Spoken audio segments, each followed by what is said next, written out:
Hi, it's Deanne Carter with another episode of Relationships on Lockdown. How's everybody doing? You know, in this series, we've just begun to scratch the surface on different issues that come up all the time in relationship. And as you may have noticed, a lot of these videos say start with yourself. Why would that be if these are relationship videos? Well, because the more mindful we are, say you're doing body scans or you're just present, you know yourself well, or maybe you've been journaling and have a topic one night on I feel sad that, or I feel mad that, or I feel scared that, and you get to know how that feels in your body. Well, then when you receive an interaction from your partner, you'll know in your body when that happens, you're like, ouch, right? Or you'll feel closure, or you'll feel elated. Like, it gives you feedback on where you're at. And then that helps you more skillfully respond. So say, for example, your partner says something hurtful and maybe you just lash out, right? So your thinking mind may very quickly say, you know, that wasn't okay, I need to set a boundary. It justifies it, right? That all sounds fine. We're done with it. Except the hurt, the disconnect remains. Just like when we withdraw, or even worse, like when we just numb out, right? We disconnect from ourselves, and so we disconnect from the relationship.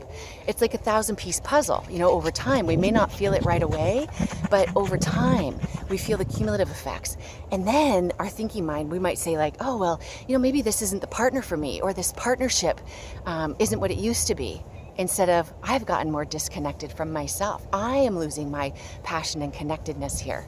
I need to show up fully. So that's why we start with ourselves. So say, for example, your partner says, like you're going to go to bed at night, and they're like, what, you're already going to bed? So you could lash out. You could be like, what, I've had a hard day, I've long work, you know, or you can just withdraw.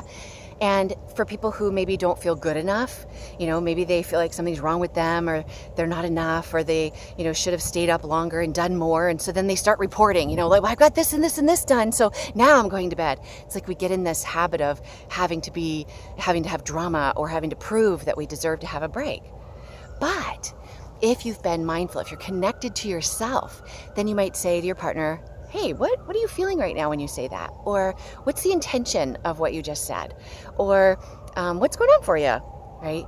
Because then maybe what you hear is, oh, darn, I was trying to get a bunch of stuff done because I wanted to connect with you. I've missed you. And, oh, I realize now I didn't announce that to you, and now you're going to bed. So I'm disappointed that we're not getting connection time.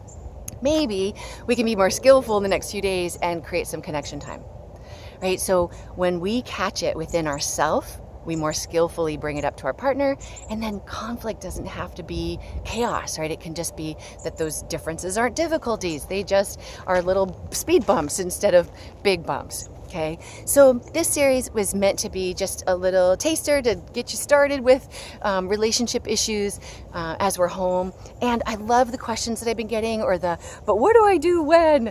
So I will make other series where they get to go more in depth instead of just scratching the surface. So watch for those on communication, or conflict, or being assertive, taking care of yourself, balancing everything. Those were some of the main themes that are coming up. Okay, so take care, everybody. Thanks for watching and evolving through this together. Here's our Relationships on Lockdown. Differences don't have to be difficult.